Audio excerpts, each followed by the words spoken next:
F آئی اے Gujranwala zone کی جانب سے انسانی سمگلرز کے خلاف کریک ڈاؤن جاری ہے۔ اسی سلسلہ میں انسداد انسانی سمگلنگ سرکل گجرانوالہ نے بڑی کارروائیاں کرتے ہوئے سمندر کے راستے مائیگرنٹ سمگلنگ، غیر قانونی بارڈر کراسنگ اور ویزا فراڈ میں ملوث 2 اشتہاری ملزمان کو گرفتار کر لیا۔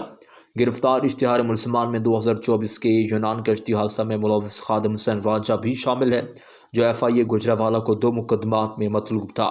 ترجمان ایف آئی اے کے مطابق ملزم نے درخواست دہندہ کے بیٹے اور اس کے عزیز کو اسپین بھجوانے کے بہانے رقم وصول کی۔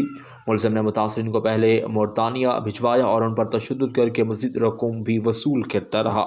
بعد ازاں انہیں اسپین بھجوانے کے غرض سے کشتی میں سوار کیا گیا، جو حادثے کا شکار ہو گئی۔ ملزم خادم حسین نے بشمولی طور پر 65 لاکھ روپے ہتھیائے تھے۔ دوسری کارروائی میں گرفتار ہونے والا اشتہاری ملزم محمد جاوید اقبال شہری کو یوگینڈا بھجوانے کا جھانسا دے کر 2,60,000 روپے ہتھیانے میں ملوث پایا گیا۔